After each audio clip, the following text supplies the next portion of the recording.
Hello, everybody, and welcome to the Feenstra Zoo. This is another fantastic episode with my lovely wife, Shalane. Babe, say hi. Hello. And I know you read the title, but today we are going to be talking about expectations and, I don't know, largely how to avoid disappointment in a relationship. But we'll see where this one goes. I was worried you were going to say how to avoid expectations. Not so much. But I found a fantastic quote that I couldn't help but share right at the beginning of this. Setting low expectations is a great way to always feel good about yourself, but never achieve anything. Ooh. As I was looking up stuff for this episode, I read it, and I know it was in context of just like building your goals and that kind of thing, but it totally fit, and I couldn't help. I had to share it. No, I agree. I liked that. I think a really good place for us to start here, and I'm just going to read some stuff and feel free to jump in and interrupt me and all that fun stuff. Realizing what expectations are in a relationship sense,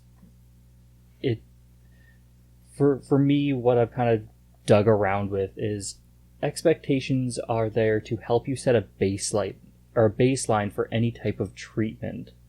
Example, it's healthy for us to expect our partners love and respect and support, and for our partners to expect the same from us. Does that make sense? I think so. It's kind of like a baseline of like understanding the rules of engagement. Okay, I get where you're going with that. Would you tweak that at all? What do you think about that? Honestly, it sounds a little muddy. What do you mean? I guess I feel like expectations are your goals for how you want to feel in a situation is kind of how I see them as. Okay, I think I know where you're coming from there. So I think that we've got like the same basis. I think that you're just a little bit more wordy, and that's why I gave you that look that no one can see. Maybe we should start doing this video, you know? So for you, it's more like, this is how I want to be treated, or this is how I want to feel in our relationship? 100% both. Okay. And I think that's a really good distinction, though, too, at the same time. Like, yes, it is both, but, like, I expect to be treated one way. I expect to have your love, and I expect to have your respect, and to be treated out of kindness and that kind of thing. But I also, conversely, I expect to feel it, speaking from, like, a therapeutic point, like, I feel felt. Like, my felt experience is there. Yep. Okay. Again, wordy, but... And I think that that's, like I said, I think that that's why I kind of, like, hesitated when you looked at me when you said that. Is it just, like, took a while to digest what you were saying, just the words you were using. To continue on setting the foundations for what I feel expectations in a relationship are, another description I found here was, expectations can shape the dynamics, set the tone for the relationship, and cultivate an atmosphere of support and safety. However, it's important to distinguish between reasonable and unreasonable expectations to avoid emotional distress from unmet needs or impossible standards. Yes. That was not as muddy. 100% yes to all of that. Yeah, that one, again, just off a therapist's website that, you know, I can leave the link in the description. But I found that, yeah, a lot better, a lot more clear, concise thought process on that. Mm-hmm. And I like how it says, like, expectations mold. Yeah, I mean, people change. Yeah. Expectations have to change with you. Mm-hmm. Like, my expectations when we were newlywed 20-somethings is not the same as I expect today. That's because reality has set in. Largely, yes. We've learned how to adult, and thus we're different. But I like the fact that, you know, if you walk into a situation with expectations already set together, it's going to mold that experience. Yeah, I mean, it's as simple as, going to, say, Christmas dinner with the family. Mm-hmm. Right? We're going to go meet my mom and brother and whatever. Pulling up to, or going to said event even, just be like, hey, what do you need out of this evening? Do we need a safe word to escape? Like, do we need... Yeah, right? Like, it molds that expectation, or it molds that experience for both of you so that it doesn't have unmet expectations, right? Like, it molds it to not necessarily like what you need, but it molds it to a more positive experience.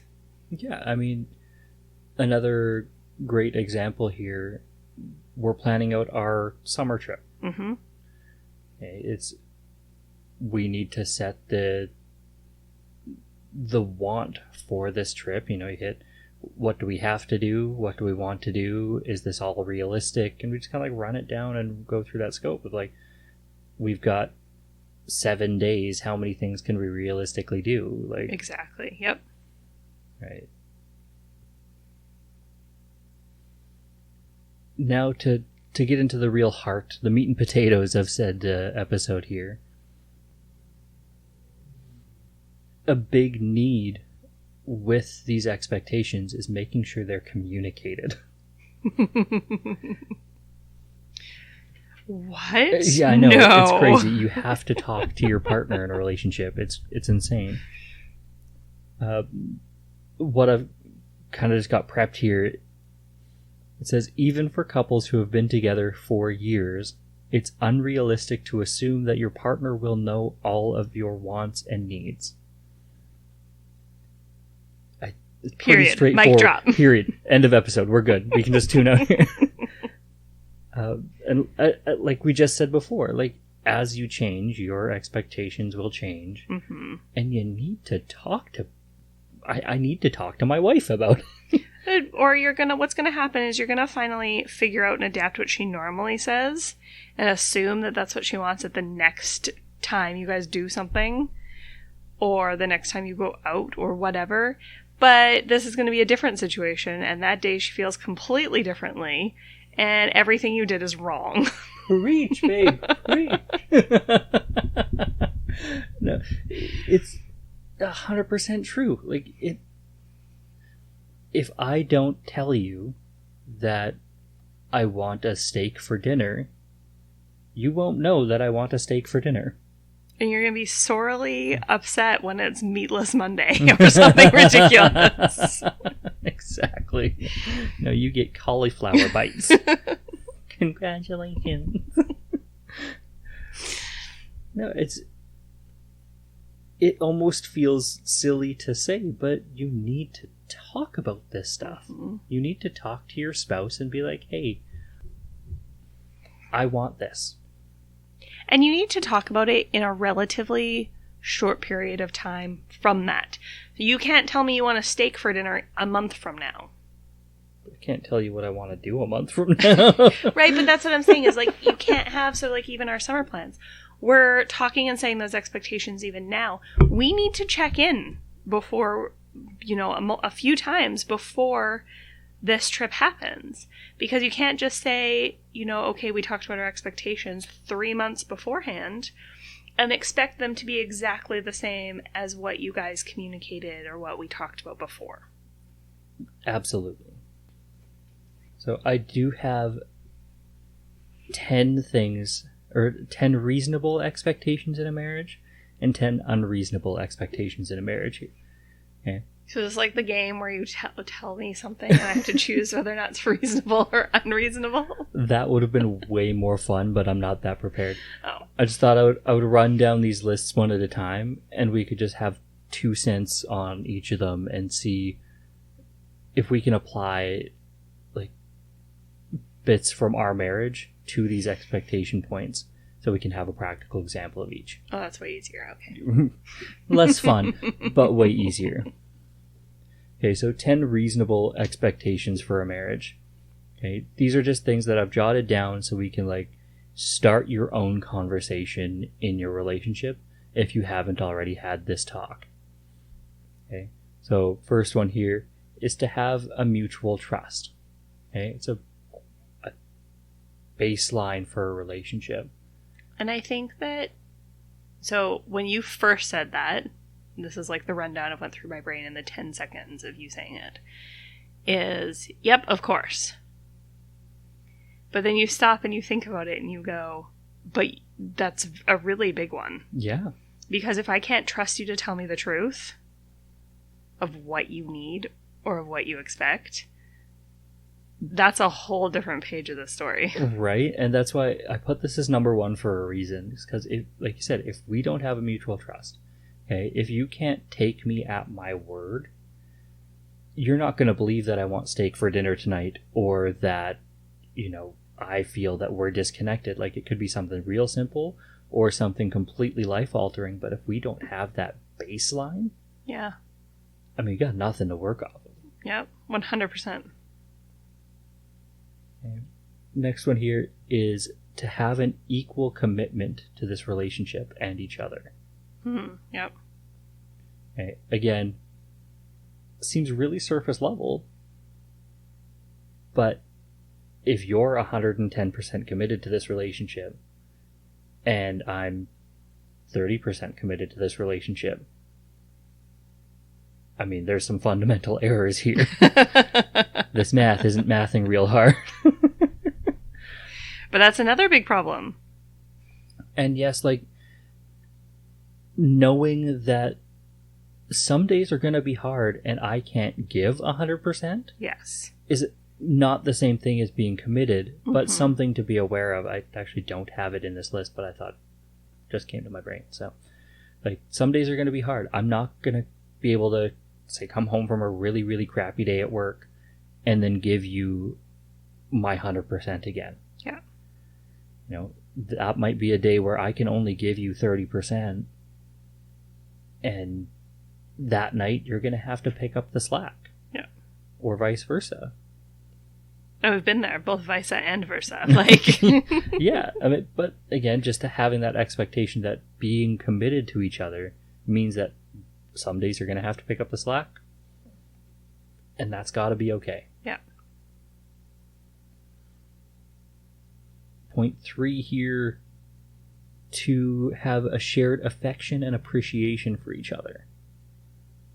Okay. It's another one of those, like, I want to feel felt. Mm-hmm. I want my feelings to be validated. Yeah, 100%. Having the expectation of empathy toward each other's experiences and emotions. Yeah. So, being a rather stereotypical dude, I don't have a full grasp of the woman's range of emotion. He also comes from a family of all boys. Yes, I have 3 older brothers and very few female cousins, so I have a very male-oriented point of view with a lot of things. I'm aware of that, but it means I don't fully comprehend the full range of emotion of a stereotypical woman. Yes. That being said, having my empathy towards that and always trying to bridge that gap, it's an expectation in this relationship. Yeah, that's a good way to put it. Point 5, a want for continued friendship. Yes. This is very deep and insightful.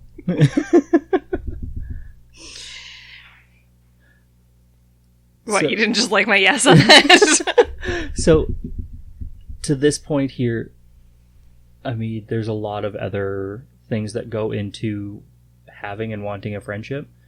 But for me, it's like that continued pursuit of you. I think so. The first thing that pops into my mind when you say that is like, we are constantly not necessarily recognized, but I feel almost swept aside when it comes to talking about some relationships with other people that we have had relational talks, whether it be like long-term committed people or even just single friends, right? But a lot of it is like, oh yeah, but you guys have been friends for so long before you were even together. Yes.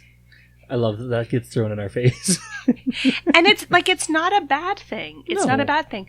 But it comes across, and like, okay, don't get me wrong, like, there have been a lot of easy patches in our marriage, in our relationship. Oh, yeah. And it is contributed because we have years of history before dating and all that kind of stuff. So I get where they're coming from. However, we put a lot of work into our relationship, and we put a lot of work into being friends in our relationship. It's not just It's not taken for granted. Yeah, right? And it's not always like... It's not always the, being super intimate and like the lovey-dovey, like relational part that we always have to work on.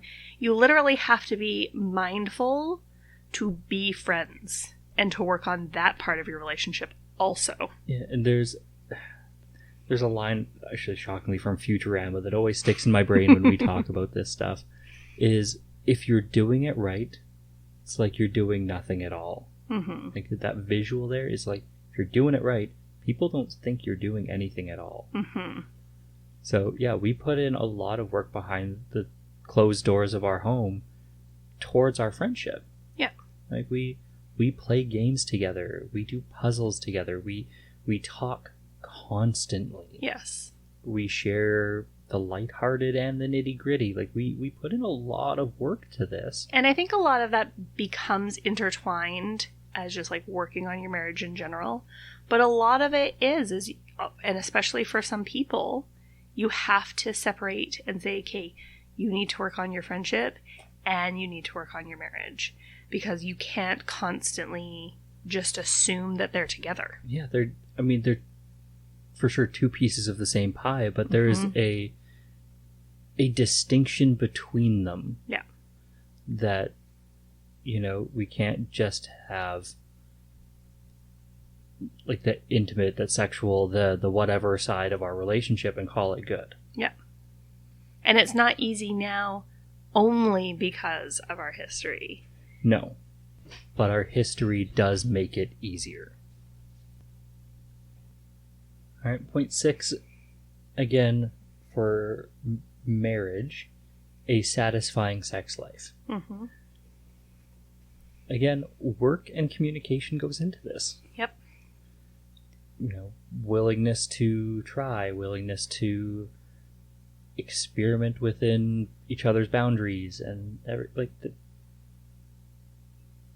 it's communication. Yeah, 100%. It's a form of connection within the relationship, and It's very important. Exactly. Point 7, a mutual compromise. Ooh. And I know there's a lot of jokes about compromise in marriage. Heck, I've used a lot of jokes in our compromise in our marriage, like, I didn't want a cat, you wanted a cat, we compromised and got a cat. But she's a very cute cat. But it's that mutual give and take. It can be something as simple as time of day. I want this, you want this, we compromise. In our relationship, we call it a 60-40 night or something like that, where we spend a couple hours apart, couple hours together, come back and enjoy whatever. A game, just time together, a cuddle, like whatever it happens to be. And I think so that's important for us, because in the mornings we get up and go, right? The girls need to get ready for the day and for school, and I need to get ready for the day because I either have kids coming early or to get school going because we've got kids later. And you need to get out the door to be able to get to work on time. There's a lot of moving components. So when we explain 60-40 nights, it's because our time and our connection an hour of work that goes into our relationship Only happens after 7 o'clock. Yeah, it happens after bedtime, right? But then you also need to realize that you can't always successfully put the kids to bed and then just like the rest of the world stops. Right. Right? Prime example, we have stopped this multiple times because I'm in the middle of making bread. Yes, you're going to hear weird and awkwardly timed pauses through this. It's because sourdough bread is delicious and it takes time. Exactly. Right? So we've called it 60-40 nights, like even podcasting, right? You know, Spencer puts at least a couple nights a week into it and into prepping and writing and all that kind of things. And there's also just some nights that you want to curl up and just like, this is what I want to do. I want to read a book or I want to play video games tonight. That's allowed. So we've labeled them as 60-40 nights, as in like, I want to still spend time and connect with you, but I also have things that I need to get done tonight. So how about we don't do what we want by ourselves until midnight?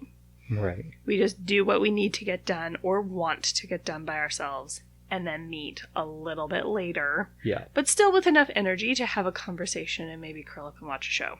Right.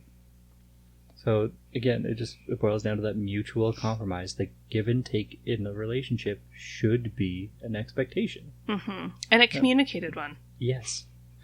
In all things talk. I cannot get through that enough. In all things talk to each other. Yep. The 8th point I have here is a respect for each other's differences. I don't know about you. I would not want to be married to myself. I think I am hilarious, but very annoying. Guess what? I do too. I'm just kidding. That's my outside voice. I'm sorry. I take it back. And recorded. But I am thrilled that you are so different from me. Yes. But it means our points of view on a lot of things clash with each other. Yes. So we have to approach those things with respect and reverence for each other. Mm-hmm. And I think that is a very reasonable expectation in a marriage. Yes, 100% agree. Not one I have experienced in most of my relationships in life. Well, and I think that also comes down to, you know, I think you've touched base on it, though, too, is the crossing over into the other person's world, right? Like, this intrigues me, or this intrigues you, or this is a passion that you have, or a hobby that you have. Yes, joining in each other's hobbies. Yeah, like, let me enter your world. Exactly. You know, if you... I put up with Grey's Anatomy and Big Brother, and you put up with video games. You know, it's that give and take again. But I think it's true. Instead of, you know, at least from a wife's point of view, you know, and you hear about it stereotypically quite often. It's just, you know, it's kind of brushed off, and it's like, oh yeah, well, you know, that's what he likes. Mm. And you just kind of brush it under the rug, and there's deep down, the more you say that and the more you just brush that aside, whatever it is, right? It becomes dismissive. It becomes dismissive, and they're kind of like, it starts to form a bit of resentment. Mm. Right? Versus He's just... always in his shop puttering with something. Yeah, or, video games again, or whatever it is. Yeah. Right? And it shouldn't be, because that's what, you know, that hobby is part of you. Yeah. And now... You love it for some reason. Let me find a reason to love it too, or a part of it, or whatever. Yeah. Yeah. Or even just, like you're saying, like a mutual respect and understanding about it. You know, I don't like video games, fine. I don't have to like video games. But I shouldn't sweep it under the rug and feel like it's okay to sweep it under the rug, and it's okay to build that resentment and fester that resentment because everyone else does it. Right. It puts up a wall instead of bringing us together. Exactly. Yeah. No, I think that's very well put. It kind of goes into number 9 without even thinking about it. Is a want for quality time with each other. Just like back it up the last like 4 things we've talked to. Yeah. We've covered that quite well on this. That's fantastic. Communicate and spend time with each other. All right, we'll go ahead to the 10th and final reasonable expectation I have here. This list is not exhaustive or all-inclusive, but like I said, just a way to start this conversation. Okay. A shared want for generosity. Like, to put this another way, I want to do things for you, and I want to dote on you, to buy things for you. I want that. Mm-hmm. Whereas a lot of conversations I've had lately is, how can you serve me? This is a, how can I serve you? We Okay. both want to do that. Yes. Now, again, this one's got layers. It's oniony, you know? It's got layers. It's Yep. like an ogre. Exactly. Parfait. If you don't get it, watch Shrek. You're welcome. But the want to do things for you. Yes. Jump back a couple episodes and listen to the 31 Reasons Why episode. That's what was playing in my brain, too. The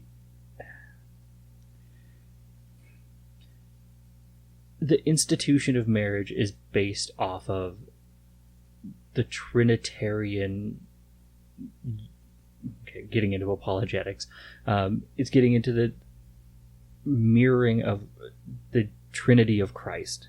God, Father, Son. Marriage is built in the same three strands. It's you, me, God. Mm-hmm. Okay.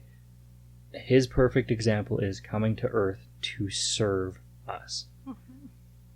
Our example of that is, how can I serve you in a Christ-like way? Yep. So exactly. This is where my brain went with this point. I want to serve you like Christ served me. So that goes into supporting you in any endeavor you do. Being a sounding board for you, being there for you, giving you my time, being sacrificial with my time. Maybe I want to play video games tonight, but I recognize you need the time more than I need me time. It's that want for serving, that generous heart towards you. Yeah, I agree. No, I like how you put that. Okay. So I thought we could have a little bit of fun with the back half of this list. So 10 unrealistic and or unhealthy expectations I have experienced either in my own life or through relationships with other people. Okay. Number 1. Hold on. So these are ones that you came up with that you have personally experienced. Or third party through friends and families Okay. relationships, or in relationships of my own. So this is the fun part. This is the fun part, is we get to pick apart these and... Okay. Yeah. All right. Okay. So number 1. We are only good if we don't argue.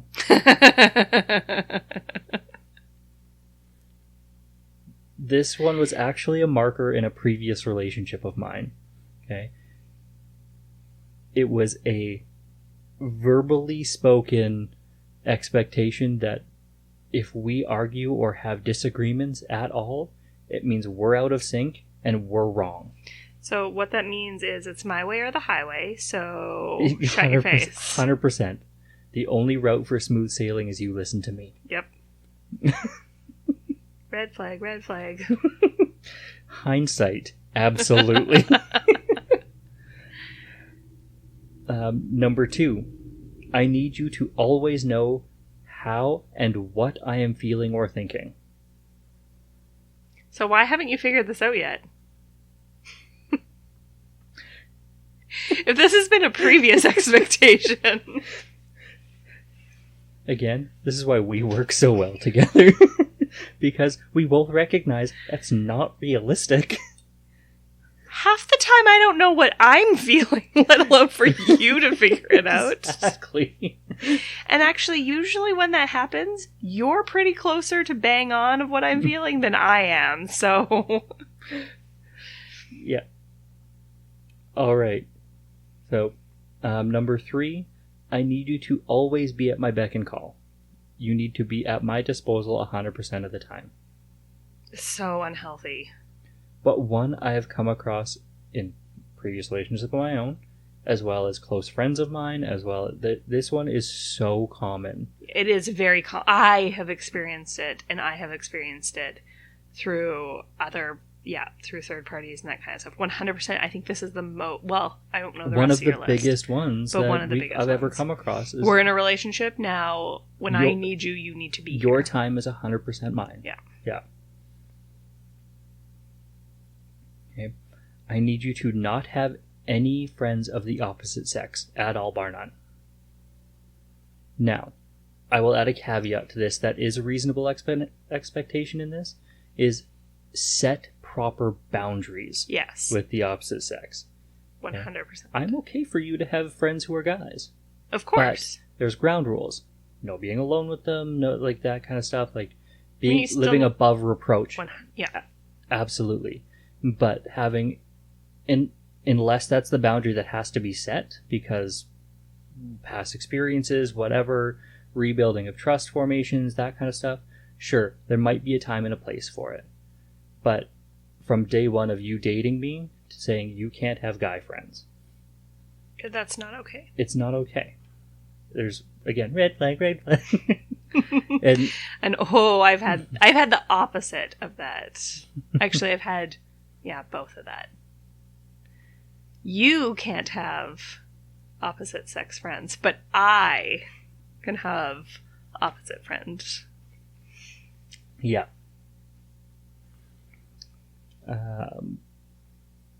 Point number 5 on the fun flags here. You always have to agree with me. Jumps right back up to number 1. Yeah. It also jumps right back to, I don't want to date me. Right? Communication and disagreements are healthy. Yes. Celebrate your differences. It makes you interesting. And if you have, a disagreement or an argument or whatever, make sure that you show, especially of course in my brain, is if we have a disagreement or an argument, it is not necessarily always economical. The kids will see it, or they will at least see part of it. So make sure that they also see that you're okay after. See that you have apologized for having a misunderstanding, or teach them how to reconcile as an adult. Exactly. Because it's going to set that example of this is okay, and we're still okay after. Exactly. Yeah. Number 6, okay, we kind of touched on it already, but said a different way, is you must spend all your free time with me. Talked about it always being at each other's beck and call. It's not healthy. It's not healthy. Number 7, I always need you to solve my problems. That one would be handy. To a point, and I'm there for you, no problem. Always. We're always on the same team. It's you and me versus the problems. Absolutely. But when you can't do anything for yourself because I have to do it for you. Okay, as simple as, I don't want to move, so I'm going to inconvenience you to go do something for me, all the way up to, I just don't want to fix myself. You have to fix you to fit me. Yeah. Now, for the record, can you please get me a glass of water because I don't want to move? That doesn't count. Okay. I use that one all the time. But there's a difference between can you do a favor for me versus me demanding of you to just solve my stuff. Yes. And that's also where it comes into, there is kind of a weird squiggly gray line between wanting to serve and being walked all over. Right? It needs to go, and it was mentioned multiple times on the other side of this list, that it has to go both ways. Yes. And I think that's where a lot of these came from, is the double standards and one-sided things that are, No, you do for me, but I won't for you. Yeah, I agree. Okay. Point number 8 is literally the never compromising for your partner, i.e. you must change to fit my mold, not the other way around. So, funny how We're these really things good just at keep this. molding into each other. We'll go ahead to number 9 here. Always having sex on my whim and schedule. Okay, again, Yes. give and take here. Yep. No, we touched a couple episodes ago when we talked about just healthy sexual expression in general, is my needs, my drives, my everything are much different than yours. Mm-hmm. Okay. Forcing you to conform to my wants and needs, even just frequency's sake, is just, it's going to be, one, draining for you. You start disliking it, then resenting it, then shutting me out completely, and it's just a downhill. It's just not okay. Like, they're 100%. Yeah. Yeah. Yeah. And the 10th and final one on my negatives list here is believing your partner will never change. Okay. My thought process here is, I expect you to stay exactly the same person as I married you in your physical appearance. Okay. I want you to stay young and slim and enter whatever here without falter or change. Otherwise, I will stop loving you. Can I just say something about this? I am very thankful that you have changed and that you no longer wear the clothes that you do when we... You knew exactly where that was going. I knew exactly where that was going. Okay. That's totally fair. So I'm just saying, like, it's about the same thing. I'm thankful your style has changed. I'm thankful that you have changed. I don't know, that, early 2000s baggy clothes, slammed hat, all sorts of neon colors. I think that guy's making a comeback, I'm just saying. There's a lot of things making the comeback. Please don't let that be one of them. We were talking with one of our extras today about mullets coming back into play. Apparently mullets are back, and apparently there's a season for them. That's what I have been told. There's a season for mullets. It is mullet season.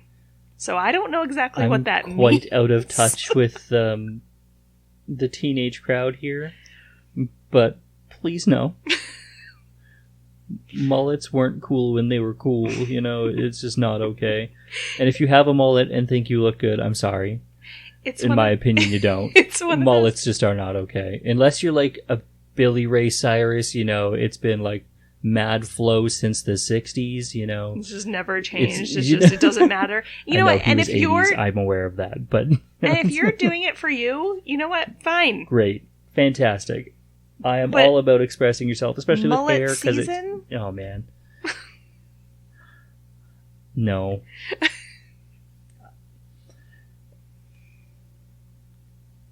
Send me your comments. I want to hear you defend the mullet. I really do. I want to hear your defense on it. Also, what does that mean?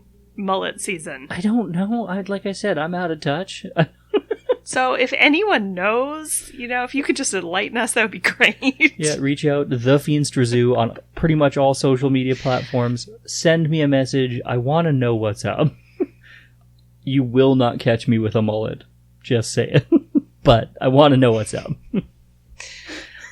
Yeah. But getting back to our list getting here, back to this, you have to expect your spouse to change all forms. This one actually came about a friend of mine. Unfortunately, he and his wife are no longer together. There was an expectation from him that he's now realized was ridiculous. He expected her to stay the same 120-pound, tiny little figure after having 3 kids, after 15 years of life experience, and they got married when they were like 18. Like, it hasn't worked out for them, unfortunately. But he had this expectation that she would never change. He married her. He wanted her to stay how she was. That is hard. It's hard. And like I said, he's grown. He's a much better person now. He recognizes this stuff. But too little, too late. Yeah.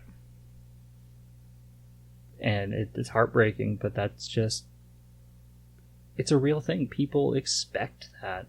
And unfortunately, it is unrealistic and it's harmful. Created a complex in this beautiful woman. She ended up becoming anorexic and bulimic and doing everything she could to try and get back to how she was for him, and caused all sorts of health problems and downward spiral and depression and you name it. And that's a lot. It's a lot to put on someone. It's so much to put on someone. It's not fair. And like I said, it caused years of damage for this woman and for him. He went through a spiral himself because he lost his family, his wife, everyone. Like, it's unfortunate. If you're listening, you know who you are. Send me a message. I haven't talked to you in way too long. But that's my list. That's 10 do's and 10 don'ts to start someone's conversations. Hopefully it sparks good, healthy expectation conversations in your marriage. Or maybe you're just starting dating. Talk about this stuff. Set expectations early. Like I said, it's that baseline that you build off of. I think that most of our long-distance dating relationship literally was that. What's your thought on this? What's your thought on this? What's your thought on this? Yeah. What's your thought on this? It was what's most important to you in a relationship. I need to trust. I need honesty. I need that baseline to build our foundation from. Mm-hmm. And that's where our conversation started. Yeah. Like, it was literally talking this stuff out and setting us up for success. Mm-hmm. Like I said at the top of the show, low expectations are a great way to always feel great about yourself. But you won't get anywhere on them. You can't just, aim low and avoid disappointment. It's just right? Yeah. And I think when you aim low, you slowly end up sinking yourself. Yeah. The low is not just a nice horizontal line. No, you're right. It's literally sinking yourself. Yeah. So before I close it off here, babe, do you have any final thoughts on this? No, that was really good. I liked your list. Awesome. Thank you. Actually, I worked really hard on it, so I hope you guys enjoyed it as well. But from us here at the Feenstra Zoo, thank you so much for tuning in. Don't forget to check out this season's sponsor, BetterHelp.ca or BetterHelp.com. Go check out the Podbelly Network, and if you want to support the zoo directly, go to buymeacoffee.com/the Feenstra Zoo. There's a one-time donation. All of that will get sunk right back into the show, helping me upgrade the tech, the sound quality, all that fun stuff. So for this week, guys, thank you so much for tuning in. You've been awesome. I've been Spencer. Love you guys. God bless.